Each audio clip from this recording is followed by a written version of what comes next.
So students, अब हम start करेंगे बेटा एक नई प्रॉपर्टी के बारे में जिसका नाम है इलेक्ट्रोनेगेटिविटी।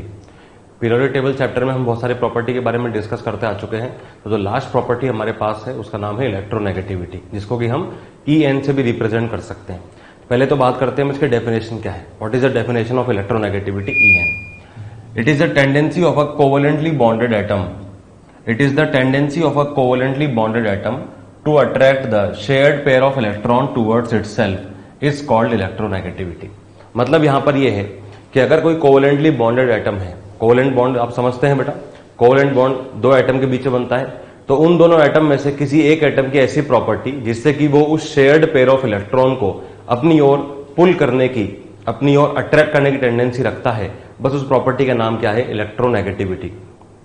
मतलब कि अगर दो एटम है A और B, अगर उनके बीच में बॉन्ड बना हुआ है कोवेलेंट बॉन्ड, तो उनमें से किसी एक ऐसा एटम की प्रॉपर्टी जिससे कि वो उस शेयर्ड पेयर ऑफ इलेक्ट्रॉन को अपनी ओर अट्रैक्ट करे, बस उस प्रॉपर्टी का नाम क्या दिया गया है? इलेक्ट्रोनेगेटिविटी। तो चलिए देखते हैं इसके अंदर और क्या बातें हैं। अब जैसे कि मान लीजिए अ पोलर कोवेलेंट और आयनिक बॉन्ड ऑफ A और B के बीच में एक पोलर कोवेलेंट का मतलब क्या है कि कोवेलेंट बॉन्ड तो है और पोलैरिटी उसमें आ जाती है। पोलैरिटी क्या होती है अभी हम थोड़ी देर बाद आपको बताएंगे इसके बारे में।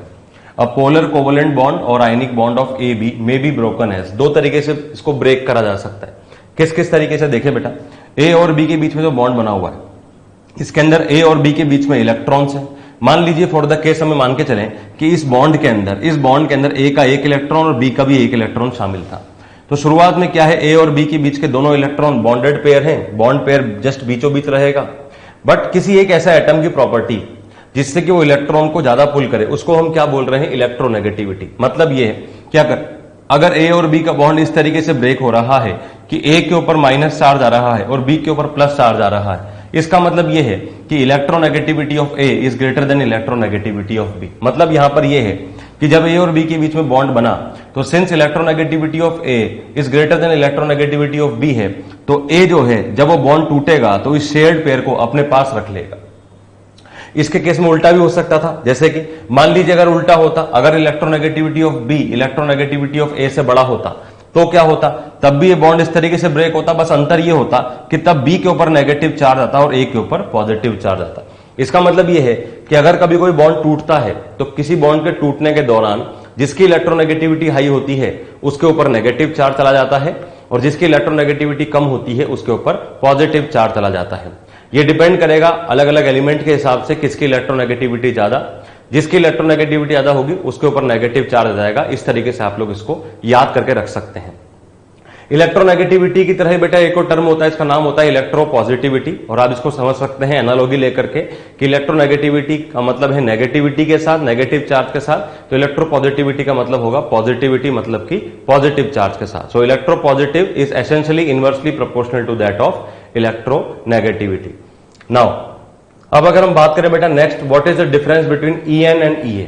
देखें बेटा, इलेक्ट्रॉन एफिनिटी हम लोगों ने पढ़ा था। इलेक्ट्रॉन एफिनिटी का मतलब क्या होता है? इलेक्ट्रॉन एफिनिटी का मतलब होता है इलेक्ट्रॉन को अट्रैक्ट करना। और अभी हमने इलेक्ट्रोनेगेटिविटी के बारे में बात करा, तो ये भी क्या है? इलेक्ट्रॉन को अट्रैक्ट करना। तो देखने आए अगर हम बस ऊपर से देखें तो हमें लगता है कि दोनों प्रॉपर्टी तो सेम ही है, पर दोनों प्रॉपर्टी सेम नहीं है, इनमें कुछ मेजर डिफरेंसेस हैं। तो आइए हम उन डिफरेंसेस के बारे में बात करते हैं। हमने यहां पर एक कॉलम के फॉर्म में डिवाइड कर लिया, एक तरफ इलेक्ट्रोनेगेटिविटी, एक तरफ electron affinity. First point, what is electronegativity? It is the tendency of an atom in a molecule. ध्यान दीजिएगा बेटा, इन अ मॉलिक्यूल, ये एक मॉलिक्यूल की प्रॉपर्टी है। मतलब किसी एटम की प्रॉपर्टी तो है बट किसी मॉलिक्यूल में देखा जाता है। In a molecule to attract the bonded electrons, मतलब कि जब कोई बॉन्ड बनेगा उस बॉन्ड के अंदर जो दोनों एटम शामिल होंगे उनमें से किसी एक ऐसा एटम की प्रॉपर्टी जिससे कि इलेक्ट्रॉन को अट्रैक्ट कर सके, उसका नाम क्या है? इलेक्ट्रोनेगेटिविटी। वेयरएज इलेक्ट्रॉन एफिनिटी क्या है? Energy released when an electron is added to neutral isolated gaseous atom. देखें बेटा, ये न्यूट्रल आइसोलेटेड गैसियस एटम की बात कर रही है। मतलब यहां पर यह है कि अगर हम इलेक्ट्रॉन एफिनिटी की बात करें तो ये एक सिंगल एटम की प्रॉपर्टी है, जबकि इलेक्ट्रोनेगेटिविटी की बात करें तो ये एटम की प्रॉपर्टी तो है बट कहां पर देखी जाएगी? किसी मॉलिक्यूल के अंदर देखा जाएगा, किसी मॉलिक्यूल के अंदर देखा जाएगा। इस प्रॉपर्टी को बोलते हैं हम क्या? इलेक्ट्रोनेगेटिविटी। ये हुआ इसका first difference. Next difference, it is not an energetic term. Electronegativity is not an energetic term, it is just relative quantity. ये सिर्फ कंपेयर करने के लिए बताया जा रहा है कि किस पर नेगेटिव आएगा और किस पर पॉजिटिव आएगा। बट इलेक्ट्रॉन एफिनिटी के बारे में आपको पता है, हमने देखा था बेटा it is an energetic term. हमने देखा था इसकी डेफिनेशन क्या थी, the amount of energy released, जो एनर्जी जो रिलीज हो रही थी, एनर्जी रिलीज है तो ऑब्वियसली क्या है, ये एनर्जेटिक टर्म है। Next point of difference, it regularly increases in a period because not depend on stable electronic configuration. ये इलेक्ट्रॉनिक कॉन्फिगरेशन में डिपेंड नहीं करता बेटा, तो लगातार ये किसी पीरियड में बढ़ता है। जबकि आप जानते हैं it does not increase regularly in a period because it depends on stable electronic configuration. हमने देखा था बेटा किसी पीरियड के अंदर, लेटर सपोज जैसे नाइट्रोजन की बात करें, बेरिलियम की बात करें, तो इनकी इलेक्ट्रॉन एफिनिटी बाकी एलिमेंट्स के कंपैरिजन में कम हो जाती है। तो इसका मतलब ये है कि ये एक कॉन्फिगरेशन डिपेंडेंट फैक्टर है, जबकि इलेक्ट्रोनेगेटिविटी एक कॉन्फिगरेशन डिपेंडेंट फैक्टर नहीं है, पर इलेक्ट्रॉन एफिनिटी है। Next point of difference, it has no unit. Electronegativity is essentially a relative quantity, so it has not any unit. इसकी कोई यूनिट नहीं होती। वेरेज अगर हम इलेक्ट्रॉन एफिनिटी की बात करें तो it is measured in electron volt पर एटम, किलो जूल पर मोल और किलो कैलोरी पर मोल। इसके बारे में हम बात करके आ चुके हैं बेटा कि हम इलेक्ट्रॉन एफिनिटी की यूनिट्स को डिफाइन कर सकते हैं, इलेक्ट्रॉन वोल्ट पर एटम, किलो जूल पर मोल और किलो कैलोरी पर मोल। इस तरह से अगर आप देखें बेटा तो इलेक्ट्रोनेगेटिविटी और इलेक्ट्रॉन एफिनिटी दोनों अलग अलग क्वांटिटीज हैं, दोनों को आप अलग अलग लेकर के चलेंगे। चलिए नेक्स्ट बात करते हैं बेटा हम इलेक्ट्रोनेगेटिविटी स्केल, पॉलिंग स्केल। अब स्केल का मतलब क्या होता है? स्केल का मतलब क्या होता है, जैसे मान लीजिए बेटा आपके सामने कोई लेंथ है, मान लीजिए आपके सामने कोई लेंथ है, तो लेंथ को मेजर करने के लिए हमारे पास अलग अलग स्केल होती है। जैसे कि इसको हम मीटर में मेजर कर सकते हैं, फुट में मेजर कर सकते हैं, इंच में मेजर कर सकते हैं, सेंटीमीटर में मेजर कर सकते हैं। तो ये सब क्या है, ये सब अलग अलग स्केल्स हैं। तो सिमिलरली इलेक्ट्रोनेगेटिविटी को कैलकुलेट करने के लिए भी, इलेक्ट्रोनेगेटिविटी को बताने के लिए भी अलग अलग तरीके की स्केल्स हैं, जिसमें सबसे पहली जो स्केल आती है बेटा वो उसका नाम है पॉलिंग स्केल। एक साइंटिस्ट है जिनका नाम था लाइनस पॉलिंग, उन्होंने बहुत सारे एक्सपेरिमेंट करे थे। उस एक्सपेरिमेंट के बेस पर लाइनस पॉलिंग ने अपने कुछ वैल्यूज दी, जिन वैल्यूज को जाना जाता है पॉलिंग स्केल के नाम से। अब पॉलिंग स्केल की अगर बात करी जाए तो पॉलिंग स्केल किस पर बेस्ड है बेटा? पॉलिंग स्केल बेस्ड होता है बॉन्ड एनर्जी पे। ये लाइन आप याद रखेंगे बेटा कि पॉलिंग स्केल किस पर बेस्ड है? पॉलिंग स्केल बेस्ड है बॉन्ड एनर्जी के कॉन्सेप्ट पर। अब इन्होंने जब एक्सपेरिमेंट करे तो एक्सपेरिमेंट क्या करा, इसके बारे में हमें खास ध्यान देने की जरूरत नहीं है, हमें वैल्यूज से मतलब है। तो इन्होंने वैल्यूज क्या क्या असाइन करी, चलिए वो देखते हैं। देखिए बेटा ये पीरियोडिक टेबल के कुछ एलिमेंट्स हैं, इन एलिमेंट्स के हिसाब से अलग अलग यहां पर वैल्यू लिखा हुआ है। ये वैल्यू क्या है बेटा? ये वैल्यू इन सब एलिमेंट का इलेक्ट्रोनेगेटिविटी है। ये वैल्यू आपको याद रखनी है। अब इस वैल्यू के अंदर आप क्या बात देखें सबसे पहली बात तो यहां पर ये कि जो फ्लोरीन है इसका वैल्यू दिख रहा है बेटा आपको 4.0, यानी कि अब आप देख सकते हैं बेटा इस पूरे के पूरे टेबल के अंदर हाईएस्ट वैल्यू आपको 4.0 दिखेगा फ्लोरीन का। तो ये बात आपको याद रखनी है कि मैक्सिमम इलेक्ट्रोनेगेटिविटी किसकी होती है? मैक्सिमम इलेक्ट्रोनेगेटिविटी होती है बेटा फ्लोरीन की। फ्लोरीन की इलेक्ट्रोनेगेटिविटी मैक्सिमम होती है और इसकी वैल्यू कितनी होती है बेटा? 4.0। 4.0 मैक्सिमम वैल्यू होती है किसकी? इलेक्ट्रोनेगेटिविटी की, फ्लोरीन की। तो the most electronegative element in whole periodic table is what? Fluorine. उसकी इलेक्ट्रोनेगेटिविटी हाईएस्ट है, 4.0 उसका वैल्यू है। फ्लोरीन के बाद सेकंड नंबर पर कौन है? तो फ्लोरीन के बाद सेकंड नंबर पर आ रहा है बेटा ऑक्सीजन। ऑक्सीजन की इलेक्ट्रोनेगेटिविटी कितनी है बेटा? 3.5। ऑक्सीजन के बाद अगला नंबर किसका है बेटा? तो देखिए आप क्लोरीन और नाइट्रोजन, क्लोरीन और नाइट्रोजन दोनों का वैल्यू 3.0 है। इस तरीके से आप बाकी एलिमेंट्स के बारे में भी बता सकते हैं। अब जैसा कि आप देख सकते हैं बेटा यहां पर कुछ एलिमेंट्स की इलेक्ट्रोनेगेटिविटी मेंशन्ड है, और जैसा कि मैंने आपको बताया आपको इलेक्ट्रोनेगेटिविटी को याद रखना है। बहुत सारा वैल्यू है तो आपको लगेगा कि सर इसको याद कैसे करें, तो मैं आपको एक तरीका बताता हूं, उस तरीके को देखें आप, आपको फटाफट से इलेक्ट्रोनेगेटिविटी की वैल्यूज याद होनी शुरू हो जाएंगी। देखें बेटा यहां पर जो एलिमेंट मेंशन्ड है हमें लिथियम, बेरिलियम, बोरोन, कार्बन, ये सब एलिमेंट किसके हैं बेटा? सेकंड पीरियड के एलिमेंट्स। ये सब एलिमेंट किसके हैं बेटा? सेकंड पीरियड के एलिमेंट है। सेकंड पीरियड के एलिमेंट में आप इस तरह से देखें कि हाईएस्ट वैल्यू है फ्लोरीन का। हाईएस्ट वैल्यू किसका है बेटा? फ्लोरीन का। हाईएस्ट वैल्यू किसका है? फ्लोरीन का। जब आप फ्लोरीन से लेफ्ट की ओर वापस मूव करेंगे तो लगातार वैल्यू 0.5 से डिक्रीज हो रहा है। आप देख सकते हैं बेटा फ्लोरीन से ऑक्सीजन की ओर गए तो 3.5 डिफरेंस आया 0.5 का। ऑक्सीजन से नाइट्रोजन गए 3.53, वापस डिफरेंस आया 0.5 का। तो यहां से यहां गए तो लगातार 0.5 का डिफरेंस आया। फिर एन से आप सी की तरफ जाएं, फिर वापस क्या आएगा? 0.5 का डिफरेंस आएगा। फिर सी से बी की तरफ जाएंगे, फिर 0.5 का डिफरेंस आएगा। बी से बी की तरफ जाएंगे, फिर 0.5 का डिफरेंस आएगा। और बेरिलियम से लिथियम जाएंगे तो भी क्या? 0.5 का डिफरेंस ही आएगा। तो सेकंड पीरियड में आप इस तरह से याद रख सकते हैं बेटा कि हाईएस्ट वैल्यू फ्लोरीन का होता है, कितना होता है? 4.0। उसके बाद जैसे मैं एक एक करके लेफ्ट की ओर वापस आता चला जाऊंगा, वैल्यू 0.5 से डिक्रीज होता चला जाएगा। तो पहले आ गया 4, फिर 3.5, फिर 3, फिर 2.5, फिर 2, फिर 1.5, फिर 1, इस तरीके से वैल्यू आगे डिक्रीज करता चला जाएगा। ये तो बात हुई सेकंड पीरियड के एलिमेंट्स की। थर्ड पीरियड के एलिमेंट्स में देखे बेटा, सोडियम, मैग्नीशियम, एल्यूमिनियम, ये सब एलिमेंट क्या है, थर्ड पीरियड के हैं। थर्ड पीरियड के अंदर देखे बेटा हाईएस्ट वैल्यू किसका है, क्लोरीन का। अब थर्ड पीरियड में आपको क्या याद रखना है, थर्ड पीरियड में आपको याद रखना है बेटा कि पहले तो वैल्यू डिक्रीज होता है 0.5 से, पहले तो वैल्यू डिक्रीज होता है 0.5 से, फिर वैल्यू डिक्रीज होता है 0.4 से, पहले वैल्यू डिक्रीज होता है 0.5 से, फिर वैल्यू डिक्रीज होता है 0.4 से, और उसके बाद लगातार कंटिन्यूअसली वैल्यू डिक्रीज करेगा बेटा 0.3 से, लगातार कंटिन्यूअसली यहां पर वैल्यू डिक्रीज करेगा 0.3 से, 0.3 से लगातार वैल्यू डिक्रीज करता चला जाएगा। इसको आप इस तरीके से देख सकते हैं बेटा, इसको भी याद रखना बहुत ही आसान है। हाईएस्ट वैल्यू बेटा किसका है, क्लोरीन का। क्लोरीन का हाईएस्ट वैल्यू कितना हो गया, 3। अब थर्ड पीरियड में हमें क्या याद रखना है कि पहले हम राइट टू लेफ्ट मूव करेंगे तो पहली बार में 0.5 से डिक्रीज करना है, तो 3 माइनस 0.5 2.5 ये आ गया सल्फर का। फिर हम 0.4 से डिक्रीज करेंगे, 2.4 में से 2.5 में से 0.4 घटाया, 2.1 ये आ गया फॉस्फोरस का, और इसके बाद लगातार 0.3 0.3 0.3 से डिक्रीज करता चला जाएगा। तो इस तरीके से इस मेथड को यूज करके आप इलेक्ट्रोनेगेटिविटी की वैल्यूज को कैलकुलेट कर सकते हैं। ज्यादा वैल्यूज आपको याद रखने की जरूरत नहीं है। कुछ मेन एलिमेंट्स है बेटा जिसकी इलेक्ट्रोनेगेटिविटी की वैल्यू आपको याद रखनी है। ये वैल्यू बार बार आती चली जाएगी। इस चैप्टर में ही नहीं, आगे हम जितने भी चैप्टर्स पढ़ेंगे वहां पर कहीं ना कहीं इलेक्ट्रोनेगेटिविटी को हम एज अ टूल यूज करेंगे, मतलब हम इसका यूज करते चले जाएंगे बार बार, इसलिए इलेक्ट्रोनेगेटिविटी की वैल्यू काफी इंपॉर्टेंट है। तो मैक्सिमम वैल्यू किसका हुआ, फ्लोरीन का 4.0, second value second most maximum oxygen का 3.5, फिर क्लोरीन और नाइट्रोजन का। अब आप एक बात देखें बेटा, इनमें से कुछ एलिमेंट ऐसे हैं जिसकी इलेक्ट्रोनेगेटिविटी की वैल्यू आपको सेम दिखाई दे रही है। जैसे कि आप देखें बेटा, नाइट्रोजन की वैल्यू और क्लोरीन की वैल्यू ये मेरे हिसाब से आपको सेम दिखाई दे रही है। आप एक बात और देखें बेटा, इसके अंदर हाइड्रोजन का वैल्यू 2.1 है, फॉस्फोरस का वैल्यू भी 2.1 है, इनका वैल्यू भी सेम आ गया। सिमिलरली आप देखें बेटा, कार्बन 2.5, सल्फर 2.5, आयोडीन 2.5, इन तीनों एलिमेंट का इलेक्ट्रोनेगेटिविटी का वैल्यू भी सेम है। तो ऐसे एलिमेंट के सेट भी आप याद रखें बेटा जिनकी इलेक्ट्रोनेगेटिविटी का वैल्यू सेम है। ये याद रखना बहुत इंपॉर्टेंट है क्योंकि हम इसको आगे कॉन्सेप्ट के अंदर अप्लाई करेंगे।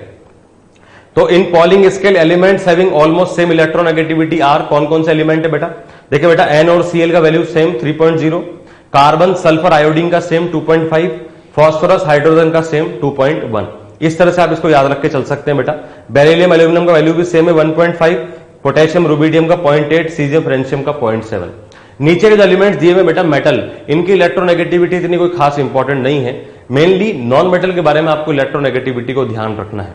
अब जैसे कि बेटा यहां पर ये एलिमेंट लिखे हुए NCl, CSI और H और P, इसको आप एक छोटे से निमोनिक के थ्रू याद रख सकते हैं। देखें बेटा, N और Cl को याद रखें आप नकल, कि नकल का वैल्यू सेम है, N और Cl का वैल्यू सेम है। कार्बन सल्फर आयोडीन को आप याद रख सकते हैं चाइना से इंडिया, चाइना से इंडिया, तो चाइना से इंडिया का वैल्यू सेम, नकल का वैल्यू सेम, चाइना से इंडिया का वैल्यू सेम।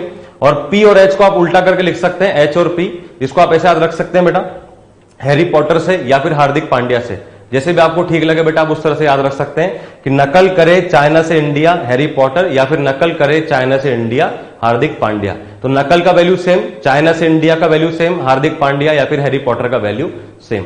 इस तरीके से न्यूमोनिक्स का अगर आप यूज करते हैं बेटा तो ये वैल्यूज आपको याद हो जाएंगी। बट मैं आपको फिर से बोल रहा हूं बेटा, ये वैल्यूज बहुत इंपॉर्टेंट है, इन वैल्यूज को आप याद रखेंगे। तो कभी कभी एग्जाम के अंदर वैल्यूज गिवन नहीं होती है, तो इन वैल्यूज का यूज करके आप पता कर सकते हैं, बहुत सारी प्रॉपर्टीज के बारे में कमेंट कर सकते हैं। चलिए आगे बात करते हैं बेटा। नेक्स्ट है बेटा हमारे पास मोलिकन स्केल। जैसे अभी हमने देखा था बेटा पॉलिंग स्केल, वैसे दूसरा स्केल क्या है, मोलिकन स्केल। मैंने बताया था आपको लेंथ को मेजर करने के लिए अलग अलग स्केल हो सकती है। सिमिलरली इलेक्ट्रोनेगेटिविटी को मेजर करने के लिए भी अलग अलग स्केल है। एक स्केल है पॉलिंग स्केल जो कि बेस्ड था बॉन्ड एनर्जी पर, जिसको हम पढ़ चुके हैं। दूसरा स्केल है मोलिकन स्केल, जिसके बारे में बात करते हैं। Mulliken scale, according to Mulliken electronegativity is average value of ionisation potential and electron affinity of an element. मतलब इनके हिसाब से किसी एलिमेंट का इलेक्ट्रोनेगेटिविटी उसके आईपी और ईए के वैल्यू पर डिपेंडेंट होता है। अब अकॉर्डिंग टू दिस फॉर्मूला क्या होता है बेटा, XM। XM का मतलब क्या है, XM का मतलब है मोलिकन स्केल पर इलेक्ट्रोनेगेटिविटी। X वैसे देखा जाए तो बेटा कई बुक्स के अंदर ये X नहीं है, इसको काय वर्ड से शो करते हैं। काय एक फिजिकल जैसे अल्फा होता है, बीटा होता है, इस तरीके से रिप्रेजेंट करने का एक तरीका होता है, एक नोटेशन है। तो इसको अभी हम जनरलाइज करने के लिए X बोल सकते हैं, वैसे होता ही ओरिजिनली काय है। तो XM equal to IP plus EA/2, XM equal to IP plus EA by 2, इस फॉर्मूले के थ्रू आप इसको अप्लाई करके देख सकते हैं, जहां पर XM का मतलब है इलेक्ट्रोनेगेटिविटी ऑन मोलिकन स्केल। किसी एलिमेंट का इलेक्ट्रोनेगेटिविटी मोलिकन स्केल पर किस तरह से पता करा जाएगा, XM equal to IP plus EA by 2, XM equal to IP plus EA by 2, इस फॉर्मूले को अप्लाई करेंगे आप तो आपको वैल्यूज पता पड़ जाएंगी किसकी, इलेक्ट्रोनेगेटिविटी की। तो बेटा अब हम एक क्वेश्चन के बारे में डिस्कस करते हैं। एक क्वेश्चन है हमारे पास, क्या क्वेश्चन है देखें, if the ionization potential is IP, electron affinity is EA and electronegativity is X, then which of the following relation is correct. कुछ रिलेशन हमें दिए हुए हैं बेटा, यहाँ पे हमारे यहाँ पर IP को हमने यहाँ पर IP से रिप्रेजेंट करा है, EA को EA से रिप्रेजेंट करा है और इलेक्ट्रोनेगेटिविटी को X से रिप्रेजेंट करा है। हमने बेटा मोलिकन स्केल के अंदर एक फॉर्मूला देखा, मोलिकन स्केल में हमने बेटा एक फॉर्मूला देखा क्या, कि एलिमेंट का इलेक्ट्रोनेगेटिविटी होता है उसका IP प्लस उसका EA डिवाइडेड बाय 2, उसका IP प्लस उसका EA डिवाइडेड बाय 2, यही तो वैल्यू होता है बेटा।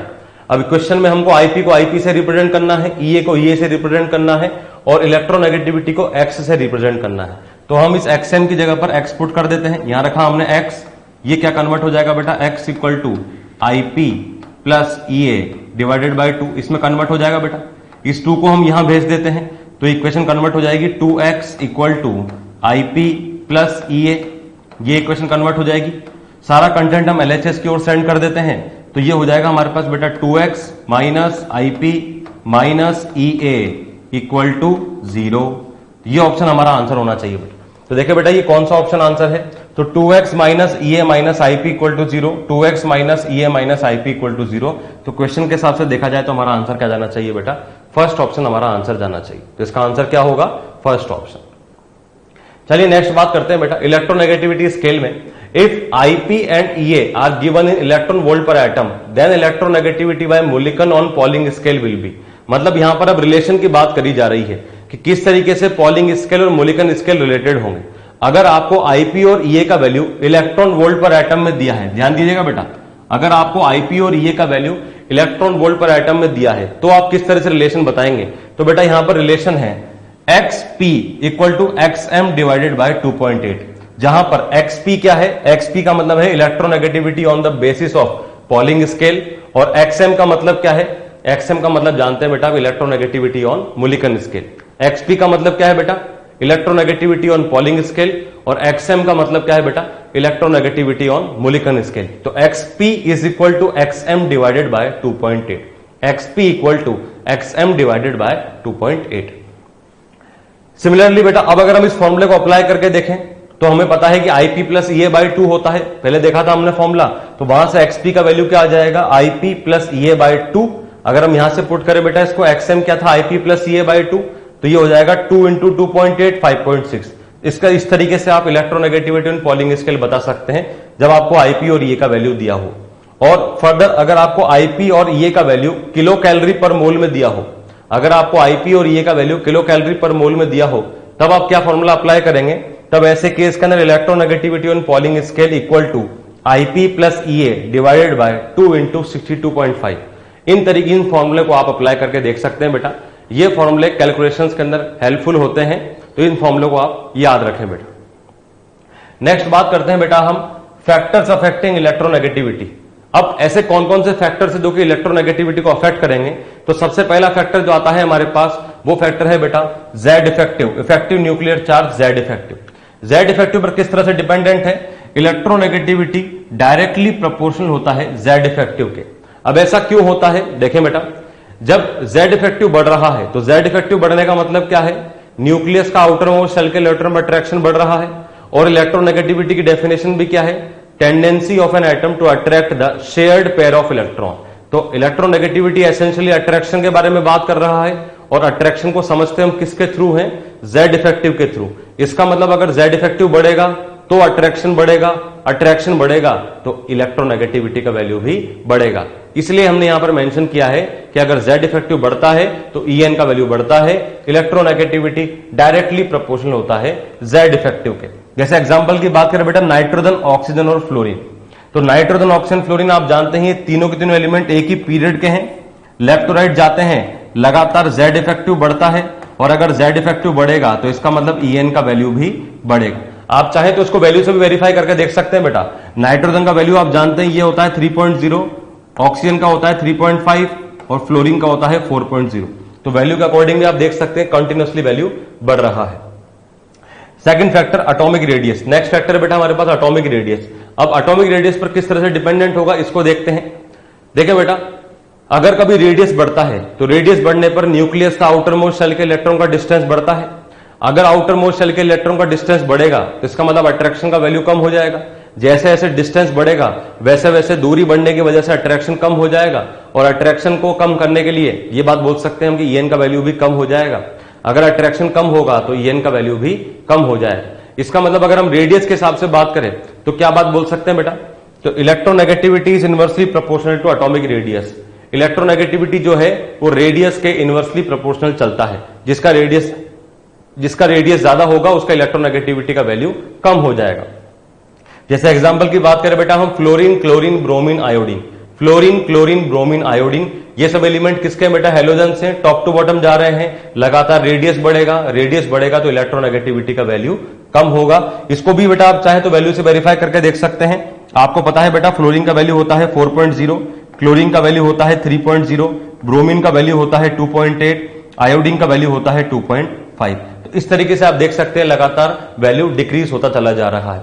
तो पहला फैक्टर हो गया जेड इफेक्टिव, दूसरा फैक्टर हो गया एटॉमिक रेडियस। मेरे हिसाब से अब आपको बात क्लियर हो रही होगी बेटा। आप खुद अपने दिमाग में सोच करके देख सकते हैं कि जब हम लेफ्ट टू राइट एलिमेंट की बात करेंगे तब हम जेड इफेक्टिव की बात करेंगे, मतलब किसी पीरियड के अंदर डिटरमाइनिंग क्वांटिटी जेड इफेक्टिव होगा। जब हम किसी ग्रुप की बात करेंगे टॉप टू बॉटम जाएंगे तो डिटरमाइनिंग क्वांटिटी वहां पर रेडियस होगा। रेडियस बढ़ेगा, इलेक्ट्रोनेगेटिविटी का वैल्यू कम होगा। नेक्स्ट फैक्टर की बात करते हैं बेटा। अब हम किस तरह से बताएंगे इलेक्ट्रोनेगेटिविटी एल्यूमिनियम और गैलियम में। अब आप ध्यान दीजिए बेटा, एल्यूमिनियम और गैलियम। एल्यूमिनियम और गैलियम को देखते से हमारे दिमाग में क्या बात आनी चाहिए कि यहां पर ट्रांजिशन कॉन्ट्रैक्शन कॉन्सेप्ट अप्लाई होता है। एल्यूमिनियम और गैलियम को देखते से हमारे दिमाग में क्या बात आनी चाहिए कि यहां पर ट्रांजिशन कॉन्ट्रैक्शन टीसी अप्लाई होता है। और यह बात हम पढ़कर आ चुके हैं आईपी के अंदर। मैंने आपको आईपी के अंदर भी बताया था बेटा कि जहां पर कॉन्ट्रैक्शन आ जाते हैं वहां अट्रैक्शन बढ़ जाता है, और अट्रैक्शन बढ़ने की वजह से जेड इफेक्टिव बढ़ जा रहा है, और जेड इफेक्टिव बढ़ेगा तो इलेक्ट्रोनेगेटिविटी का वैल्यू भी बढ़ेगा। तो इस तरीके से आप देख सकते हैं एल्यूमिनियम और गैलियम के अंदर इलेक्ट्रोनेगेटिविटी गैलियम का हाई है। क्यों? ड्यू टू 3D इलेक्ट्रॉन मौजूद हैं गैलियम के अंदर। आपको पता है गैलियम में 3D में 10 इलेक्ट्रॉन होते हैं। सिग्मा का वैल्यू कम हो जाएगा। क्यों? Due to poor shielding effect of d electron. Sigma का वैल्यू कम, जेड इफेक्टिव का वैल्यू ज्यादा, इसलिए ईएन का वैल्यू भी ज्यादा। तो आप देख सकते हैं बेटा एल्यूमिनियम गैलियम में इलेक्ट्रोनेगेटिविटी गैलियम का हाई होता है। इलेक्ट्रोनेगेटिविटी अगर हम 4D सीरीज और 5D सीरीज की बात करें तो 4D और 5D को देखते से आपके दिमाग में फिर से वही बात आनी चाहिए, क्या? लेंथेनॉइड कॉन्ट्रैक्शन एलसी की। हमने सीखा था due to poor shielding effect और negligible shielding effect of f electron. जो रेडियस है 4D और 5D सीरीज एलिमेंट्स का वो अप्रोक्सीमेटली सिमिलर हो जाता है, जिसको बोलते हैं हम क्या? Lanthanoid contraction. तो लेंथेनॉइड कॉन्ट्रैक्शन लगेगा। Now due to lanthanoid contraction, due to 4f electron, sigma decrease हो जाएगा, जेड इफेक्टिव इंक्रीज हो जाएगा, तो ईएन का वैल्यू भी बढ़ जाएगा। तो 4D और 5D के अंदर 5D सीरीज के एलिमेंट्स का इलेक्ट्रोनेगेटिविटी हाई होता है। जैसे एग्जांपल बात करें बेटा जिरकोनियम और हाफनियम की, तो जिरकोनियम और हाफनियम में किसकी इलेक्ट्रोनेगेटिविटी हाई होगी? हाफनियम की इलेक्ट्रोनेगेटिविटी हाई हो जाएगी। क्यों? क्योंकि आपको पता है बेटा जिरकोनियम 4D सीरीज का है और हाफनियम 5D सीरीज का। ये एक हमने स्टैंडर्ड एग्जांपल लिया था जब हम कॉन्ट्रैक्शन की बात कर रहे थे, तब हमने देखा था। नेक्स्ट बात करते हैं बेटा फॉर आयंस। अगर हमारे पास आयंस आ गए, अब अगर हम आयंस की बात करें बेटा तो आयंस को हमने देखा था दो कैटेगरी आती है हमारे पास। कौन कौन सी? एक तो different ions of same element और एक दूसरी फॉर आइसो इलेक्ट्रॉनिक स्पीशी। तो या तो different ions of same element हो या फिर हमारे पास आइसो इलेक्ट्रॉनिक स्पीशी हो। दोनों ही केस के अंदर हम किस तरह से अप्लाई कर सकते हैं आयंस के बारे में इसको देखते हैं। आयंस के अंदर हमें पता है बेटा इलेक्ट्रोनेगेटिविटी डायरेक्टली प्रोपोर्शनल होगा जेड इफेक्टिव के, और जेड इफेक्टिव प्रोपोर्शनल होगा पॉजिटिव चार्ज के, इनवर्सली प्रोपोर्शनल होगा नेगेटिव चार्ज के। तो जो कॉन्सेप्ट हम शुरुआत में अप्लाई करते आ रहे थे बेटा, उसी कॉन्सेप्ट को वापस से यहां पर अप्लाई करना है। अगर हमारे पास आयंस आ जाते हैं तो जिसका पॉजिटिव ज्यादा, जेड इफेक्टिव ज्यादा, ईएन का वैल्यू ज्यादा, जिसका नेगेटिव ज्यादा, जेड इफेक्टिव कम, ईएन का वैल्यू भी कम।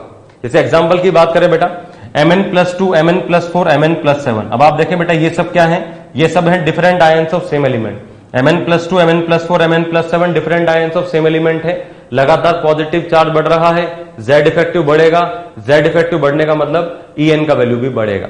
Next O-2, O-1, O+1, O+2, ये सब भी क्या है बेटा, different ions of same element. लगातार पॉजिटिव चार्ज बढ़ रहा है, Z इफेक्टिव बढ़ेगा, En का वैल्यू बढ़ेगा। Fe+2, Fe+3, यहां भी आप देख सकते हैं बेटा पॉजिटिव चार्ज बढ़ रहा है, Z इफेक्टिव बढ़ेगा, En का वैल्यू बढ़ेगा। तो आयंस के लिए डायरेक्ट अप्लाई कर सकते हैं आप, जिसका पॉजिटिव ज्यादा En ज्यादा, जिसका नेगेटिव ज्यादा उसका En का वैल्यू कम। अब नेक्स्ट फैक्टर है बेटा हमारे पास में percentage s character. Percentage s character क्या होता है? परसेंटेज एस कैरेक्टर ये बात बोलता है कि जिसका परसेंटेज एस कैरेक्टर ज्यादा होगा उसका इलेक्ट्रोनेगेटिविटी ज्यादा होता है। Electronegativity is directly proportional to percentage s character of the hybridized atom. मतलब कि जो एटम हाइब्रिडाइजेशन में पार्टिसिपेट कर रहा है उसका जितना ज्यादा एस कैरेक्टर होगा उसका उतना ही ज्यादा इलेक्ट्रोनेगेटिविटी होगा। जैसे एग्जांपल की बात करें बेटा C2H6, C2H4 और C2H2। अब C2H6 की अगर हम बात करें बेटा तो C2H6 का अगर आप स्ट्रक्चर देखें, बहुत ही कॉमन सा स्ट्रक्चर है, कार्बन कार्बन के बीच में इस तरीके से बॉन्ड है, यहां पर 3 हाइड्रोजन के एटम्स हैं, यहां पर भी ऐसे 3 हाइड्रोजन के एटम्स हैं। ये हो गया हमारे पास C2H6। C2H4 की बात करें बेटा तो C2H4 में कार्बन कार्बन के बीच में डबल बॉन्ड होगा और 2 हाइड्रोजन इस कार्बन के पास और 2 हाइड्रोजन इस वाले कार्बन के पास इस तरह से प्रेजेंट होंगे। फाइनली अगर हम C2H2 की बात करें तो C2H2 में कार्बन कार्बन के बीच में ट्रिपल बॉन्ड है और इस तरीके से 2 हाइड्रोजन यहां पर प्रेजेंट है। तो देखा जाए तो बेटा यहां पर सेंटर एटम सेम है, यहां भी कार्बन है, यहां भी कार्बन है, यहां भी कार्बन है, पर तीनों कार्बन की इलेक्ट्रोनेगेटिविटी बराबर नहीं हो सकती। क्यों? क्योंकि तीनों ही कार्बन का हाइब्रिडाइजेशन डिफरेंट है। हाइब्रिडाइजेशन अगर आप यहां कैलकुलेट करेंगे तो इस वाले कार्बन का हाइब्रिडाइजेशन कितना आएगा बेटा, 4 सिग्मा 0 लोन पेयर sp3। अगर आप इस वाले कार्बन का कैलकुलेट करेंगे तो 3 सिग्मा 0 लोन पेयर, इसका हाइब्रिडाइजेशन जाएगा बेटा sp2। और अगर आप इस वाले कार्बन का निकालेंगे तो 2 सिग्मा 0 लोन पेयर, इसका हाइब्रिडाइजेशन कितना जाएगा बेटा, sp। तो अगर आप बेटा यहां परसेंटेज एस कैरेक्टर निकालते हैं तो परसेंटेज निकालने का मेथड क्या होता है, एस अपॉन टोटल इंटू 100। तो अगर आप यहां पर बेटा परसेंटेज एस कैरेक्टर निकालते हैं तो परसेंटेज एस कैरेक्टर कितना आएगा बेटा, एस कितना है 1, टोटल कितने हैं 4, एक एस और 3 पी, टोटल हो गए 4, एक एस और 3 पी टोटल हो गए 4। तो इसका वैल्यू निकलेगा बेटा 1/4 मल्टीप्लाई बाय 100 और ये वैल्यू सॉल्व करके कितना आएगा बेटा 25%। मतलब यहां पर 25% एस कैरेक्टर है। अगर आप sp2 वाले में कैलकुलेट करते हैं परसेंटेज एस तो एस कितना है बेटा 1, टोटल कितने हैं बेटा, एक एस और 2 पी, टोटल हो गए 3। तो 1/3 मल्टीप्लाई बाय 100 और ये वैल्यू कितना आएगा बेटा अपने पास 33.33%। मतलब यहां पर 33.33% एस कैरेक्टर है। फाइनली अगर हम बेटा sp वाले में कैलकुलेट करें तो s कितने हैं 1, टोटल कितने हैं बेटा 2। तो 1/2 इंटू 100 और इसको आप सॉल्व करेंगे तो ये वैल्यू कितना निकल करके आएगा बेटा 50%। तो बेटा आप देख सकते हैं लगातार यहां पर एस कैरेक्टर बढ़ता चला जा रहा है, लगातार यहां पर एस कैरेक्टर बढ़ता चला जा रहा है, इसलिए इलेक्ट्रोनेगेटिविटी बढ़ती चली जा रही है। तो आप याद रखें बेटा जो sp3 कार्बन होता है, जो sp3 कार्बन होता है इसका इलेक्ट्रोनेगेटिविटी का वैल्यू तो जो आपने याद किया था टेबल में 2.5 वही वैल्यू होता है। जो sp2 कार्बन होता है, जो sp2 कार्बन होता है उसका इलेक्ट्रोनेगेटिविटी का वैल्यू हाई होता है, ये होता है बेटा 2.75। और जो sp कार्बन होता है इसका इलेक्ट्रोनेगेटिविटी का वैल्यू इन तीनों में हाईएस्ट होता है और इसका वैल्यू होता है बेटा 3.25। इस तरीके से अगर एलिमेंट का हाइब्रिडेशन स्टेट डिफरेंट होगा तो भी उसकी इलेक्ट्रोनेगेटिविटी बदल जाएगी। जहां एस कैरेक्टर ज्यादा होंगे वहीं इलेक्ट्रोनेगेटिविटी का वैल्यू ज्यादा होगा। प्रिसाइसली बेटा कार्बन हमारे बार बार काम आएगा, ऑर्गेनिक केमिस्ट्री के अंदर भी कार्बन आता ही चला जाता है, इसलिए आप कार्बन के लिए इलेक्ट्रोनेगेटिविटीज का वैल्यू भी ध्यान रखें। तो बेटा ये हमने कुछ फैक्टर्स देखे जो कि इलेक्ट्रोनेगेटिविटी को अफेक्ट करते हैं। इन सभी फैक्टर्स पर इलेक्ट्रोनेगेटिविटी डिपेंडेंट होती है। नेक्स्ट बात करेंगे बेटा अब हम एप्लीकेशंस ऑफ इलेक्ट्रोनेगेटिविटी कि क्या क्या एप्लीकेशंस होंगे इलेक्ट्रोनेगेटिविटी। पहला एप्लीकेशन देखते हैं बेटा, non metallic character directly proportional to reactivity of non metals directly proportional to En। Non metallic character क्या होता है, नॉन मेटेलिक टेंडेंसी क्या होती है? बचपन में आपने पढ़ा हुआ है बेटा कि नॉन मेटल्स क्या होते हैं, जो कि इलेक्ट्रॉन को गेन करने की, पुल करने की टेंडेंसी रखते हैं। और इलेक्ट्रॉन को पुल करना, उसकी टेंडेंसी रखना, अट्रैक्ट करना, इसी प्रॉपर्टी का नाम क्या दिया गया है, electronegativity.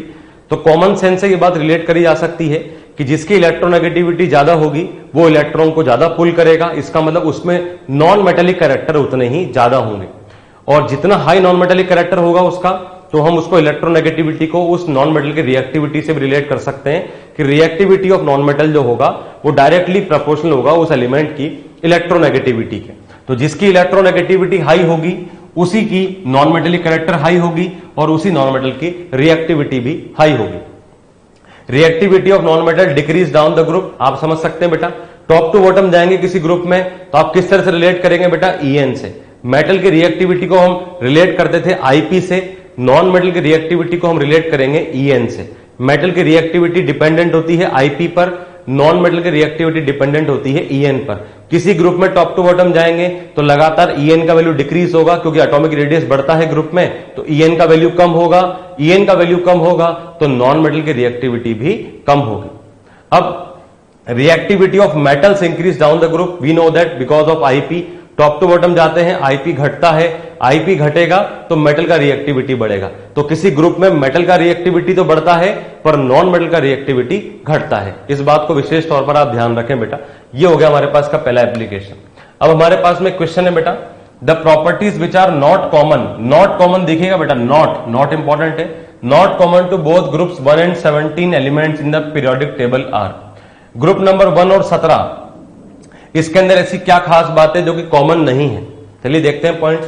Electropositive character increase down the group, क्या इलेक्ट्रोपॉजिटिव कैरेक्टर इंक्रीज करता है डाउन द ग्रुप? तो बिल्कुल सही बात है बेटा, टॉप टू बॉटम जाएंगे तो मेटेलिक कैरेक्टर बढ़ता है, मेटेलिक कैरेक्टर बढ़ता है इसका मतलब इलेक्ट्रोनेगेटिविटी तो घटेगा, इलेक्ट्रोनेगेटिविटी घटेगा तो इलेक्ट्रोपॉजिटिविटी बढ़ेगा, तो इलेक्ट्रोपॉजिटिव तो दोनों ही ग्रुप के अंदर लगातार बढ़ेगा। तो ये पॉइंट कॉमन है। क्वेश्चन पूछ रहा है नॉट कॉमन, नॉट कॉमन के बारे में देखना है, तो ये हमारा आंसर नहीं हो सकता। अगला है हमारे पास reactivity decrease from top to bottom in this group. अब इन दोनों ग्रुप की बात करें बेटा तो ग्रुप नंबर 1 के एलिमेंट कौन से हैं? अल्कली मेटल, यानी कि वो मेटल है। ग्रुप नंबर 17 एलिमेंट कौन है? हेलोजन, मतलब कि वो नॉन मेटल है। मेटल की रिएक्टिविटी IP पर डिपेंडेंट है, टॉप टू बॉटम जाएंगे IP का वैल्यू घटेगा, इसका मतलब मेटल का रिएक्टिविटी तो बढ़ेगा, मतलब ग्रुप नंबर 1 में टॉप टू बॉटम जाने पर तो रिएक्टिविटी बढ़ेगा। पर ग्रुप नंबर 17 की बात करें तो नॉन मेटल्स होने की वजह से वहां इलेक्ट्रोनेगेटिविटी डिसाइडिंग फैक्टर है। टॉप टू बॉटम गए, इलेक्ट्रोनेगेटिविटी घटा तो रिएक्टिविटी घटा, मतलब ग्रुप नंबर 1 में टॉप टू बॉटम जाएंगे तो रिएक्टिविटी बढ़ेगा, पर ग्रुप नंबर 17 में जाएंगे तो रिएक्टिविटी घटेगा। Next, atomic radius increase as atomic number increase, बिल्कुल सही बात है, एटॉमिक रेडियस बढ़ता है दोनों ही ग्रुप में। Electronegativity decrease on moving down the group, दोनों ही ग्रुप में इलेक्ट्रोनेगेटिविटी डिक्रीज करता है। तो ऐसा क्या पॉइंट है जो कि दोनों में सिमिलर नहीं है? तो बेटा हमारा आंसर जाना चाहिए इसके अंदर second option, reactivity decrease from top to bottom in this group. ये वाली बात सही नहीं है क्योंकि किसी एक ग्रुप के अंदर रिएक्टिविटी बढ़ती है, ग्रुप नंबर 1 में टॉप टू बॉटम रिएक्टिविटी बढ़ेगी क्योंकि ग्रुप नंबर 1 के एलिमेंट्स मेटल है जिसका रिएक्टिविटी IP पर डिपेंडेंट है, और ग्रुप नंबर 17 की रिएक्टिविटी घटेगी क्योंकि ग्रुप नंबर 17 एलिमेंट्स हेलोजन्स हैं जो कि नॉन मेटल्स हैं और उसकी रिएक्टिविटी EN पर डिपेंडेंट होती है। इस क्वेश्चन के हिसाब से अगर बात करी जाए तो हमारा आंसर क्या जाएगा बेटा? सेकंड ऑप्शन आंसर जाएगा। बढ़िया सवाल था, अच्छा सवाल है। नेक्स्ट देखते हैं बेटा, nomenclature of inorganic compound. Inorganic compound का नॉमेनक्लेचर किस तरीके से करा जाएगा? तो बेटा हम यहां पर प्रीफिक्स और सफिक्स ये दो यूज करेंगे। प्रीफिक्स कौन होगा? जो लेस इलेक्ट्रोनेगेटिव होगा। प्रीफिक्स और सफिक्स मतलब समझते हैं बेटा आप? प्रीफिक्स का मतलब क्या है? जो पहले लिखा होता है। प्रीफिक्स का मतलब क्या होता है बेटा? जो पहले लिखा होता है। सफिक्स का मतलब क्या होता है बेटा? जो बाद में लिखा होता है। जो पहले लिखा होगा उसको बोलेंगे प्रीफिक्स, जो बाद में लिखा होगा उसको हम क्या बोलेंगे? सफिक्स। तो पहले वाला प्रीफिक्स, बाद वाला हो जाएगा सफिक्स। तो प्रीफिक्स कौन होगा? लेस इलेक्ट्रोनेगेटिव एटम, जिसकी इलेक्ट्रोनेगेटिविटी कम होगी उसको हम प्रीफिक्स के तौर पर रखेंगे। और सफिक्स कौन होगा? मोर इलेक्ट्रोनेगेटिविटी एटम, जिस एलिमेंट का इलेक्ट्रोनेगेटिविटी ज्यादा होगा हम उसको एज ए सफिक्स के तौर पर रखेंगे। जैसे एग्जांपल की बात करें बेटा, OF2 और Cl2O। अब आप देखिए बेटा इन दोनों ही कंपाउंड के अंदर ऑक्सीजन फ्लोरीन, तो पहले हम किसको रखेंगे? तो हम दोनों की इलेक्ट्रोनेगेटिविटी देखते हैं। ऑक्सीजन की इलेक्ट्रोनेगेटिविटी कितनी होती है बेटा? 3.5। फ्लोरीन की इलेक्ट्रोनेगेटिविटी किसकी क्या होती है बेटा? 4.0 मैक्सिमम होती है। अकॉर्डिंग टू दिस रूल जिसकी इलेक्ट्रोनेगेटिविटी कम है उसको हम पहले लिखेंगे। तो देखिए बेटा आप, ऑक्सीजन को हमने पहले लिखा हुआ है, जिसकी इलेक्ट्रोनेगेटिविटी ज्यादा है उसको हम बाद में लिखेंगे। देखें बेटा फ्लोरीन को हमने बाद में लिखा हुआ है। इधर आ जाए बेटा दूसरे एग्जांपल में Cl2O। अब क्लोरीन का इलेक्ट्रोनेगेटिविटी क्या है? 3.0। ऑक्सीजन का इलेक्ट्रोनेगेटिविटी क्या है? 3.5। तो यहां पर देखें आप वापस से, क्लोरीन का इलेक्ट्रोनेगेटिविटी कम है इसलिए हमने इसको पहले लिखा है, ऑक्सीजन का इलेक्ट्रोनेगेटिविटी हाई है इसलिए हमने इसको बाद में लिखा है। अब इस तरीके से इनके नाम भी डिसाइड होंगे बेटा। इसलिए पहले वाले का नाम होगा ऑक्सीजन डाइफ्लोराइड, क्योंकि फ्लोरीन इसमें पीछे आ रहा है, जबकि इसका नाम होगा डाइक्लोरो ऑक्साइड। तो डाइक्लोरो ऑक्साइड क्यों है? क्योंकि यहां ऑक्सीजन की इलेक्ट्रोनेगेटिविटी ज्यादा है तो हमने उसको पीछे लिखा है, और यहां पर ऑक्सीजन की इलेक्ट्रोनेगेटिविटी कम है तो हमने उसको पहले लिखा है। तो इसका नाम है ऑक्सीजन डाइफ्लोराइड, इसका नाम है डाइक्लोरो ऑक्साइड। नेक्स्ट देखते हैं बेटा नेचर ऑफ बॉन्ड्स। नेक्स्ट हमारे पास एप्लीकेशन है जिसका नाम है नेचर ऑफ बॉन्ड। किसी बॉन्ड के नेचर के बारे में हम किस तरह से कंपेयर करेंगे, इसको हम किस तरह से बताएंगे? अकॉर्डिंग टू हैनी एंड स्मिथ फॉर्मूला, हैनी और स्मिथ फॉर्मूला के हिसाब से क्या बात है, हैनी और स्मिथ ने अपना एक फॉर्मूला दिया था, वो क्या फॉर्मूला है? फॉर्मूला देखते हैं बेटा। Percentage ionic character, percentage ionic character equal to 16XA minus XB plus 3.5XA minus XB का होल स्क्वायर। इसका मतलब क्या है? इसका मतलब ये है, मान लीजिए कि दो एलिमेंट हैं A और B, और इन दोनों ने मिलकर के एक बॉन्ड का फॉर्मेशन करा। A और B दोनों ने मिलकर के एक बॉन्ड का फॉर्मेशन करा। अब इस बॉन्ड के बनने के बाद हमें बताना है कि इस बॉन्ड के अंदर आयनिक कैरेक्टर ज्यादा है या इस बॉन्ड के अंदर कोवेलेंट कैरेक्टर ज्यादा है। मतलब हमें बताना है कि ये बॉन्ड आयनिक नेचर का है या ये बॉन्ड कोवेलेंट नेचर का है। तो किसी बॉन्ड के नेचर को समझाने के लिए हम इलेक्ट्रोनेगेटिविटी का एज अ टूल यूज करेंगे। तो यहां पर हैनी और स्मिथ ने एक फॉर्मूला दिया, उन्होंने बोला कि अगर हम एलिमेंट ए की इलेक्ट्रोनेगेटिविटी को XA से रिप्रेजेंट करें, एलिमेंट बी की इलेक्ट्रोनेगेटिविटी को XB से रिप्रेजेंट करें, तो ऐसे केस के अंदर उस बॉन्ड में कितना आयनिक कैरेक्टर है इसको चेक करने के लिए फॉर्मूला दिया गया। आयनिक कैरेक्टर का percentage equal to 16XA minus XB plus 3.5XA minus XB का whole square. 16XA minus XB plus 3.5XA minus XB का होल स्क्वायर, जहां पर XA है एलिमेंट A का EN, XB है एलिमेंट B का EN। एग्जाम्पल देखते हैं बेटा, जैसे कि हमने मेंशन कर रखा है XA है इलेक्ट्रोनेगेटिविटी ऑफ A, XB है electronegativity of B, B element का इलेक्ट्रोनेगेटिविटी XB, A का XA। जैसे बेटा आप देखें बेटा इसके अंदर परसेंटेज आयनिक कैरेक्टर, अगर परसेंटेज आयनिक कैरेक्टर 50 से ज्यादा हुआ, मतलब इस फॉर्मूले में वैल्यू पुट करने के बाद अगर आपके पास आंसर 50 से बड़ा आया, इसका मतलब बॉन्ड कैसा नेचर का है? आयनिक नेचर का है। अगर 50% से कम आया तो बॉन्ड किस नेचर का है?